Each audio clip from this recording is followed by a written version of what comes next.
Okay.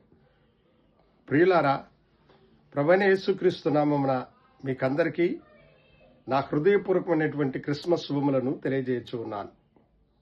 ప్రభువైన యేసు ఈ భూమి మీద పుట్టడము మనుషులందరికీ సంతోషకరమైన వార్త.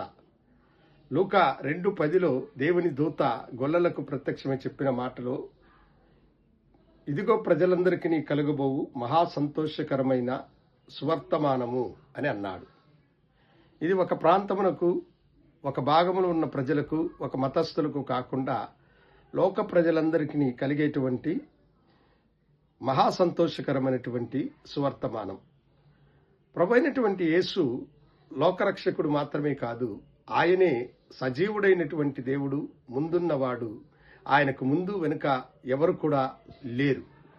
యోహాను భక్తుడు తన సువార్తలో 1వ అధ్యాయం 1వ వచనంలో, ఆదియందు వాక్యముండెను, ఆ వాక్యము దేవుని యొద్ద ఉండెను, ఆ వాక్యమే దేవుడై ఉండెను అని అంటాడు.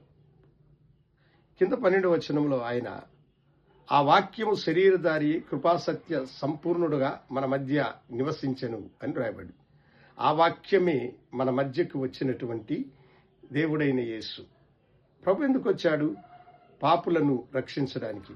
పాపులైన మనుషులు దేవుని రాజ్యము చేరలేక తడబడుచున్నటువంటి చీకటితో నిండిన ఈ లోకాన్ని వెలుగులోనికి నడిపించి ప్రజలందరికీ కూడా దేవుని రాజ్యంలో ప్రవేశించేటువంటి కృపను, భాగ్యమును అనుగ్రహించినాడు. క్రిస్మస్లో మనమందరం ఆనందిస్తున్నాం, సంతోషమే. నీ క్రిస్మస్ యొక్క ఆనందము ఇతరులను ప్రభు వైపుకి నడిపించాలి. నీ క్రిస్మస్ సంబరము ఏమిటంటే పాపులైన వారిని ప్రభు దగ్గరికి నడిపించమే. అలా నడిపించినప్పుడు నిజమైన క్రిస్మస్ మనందరికీ ఆనందాన్ని కలుగజేస్తుంది.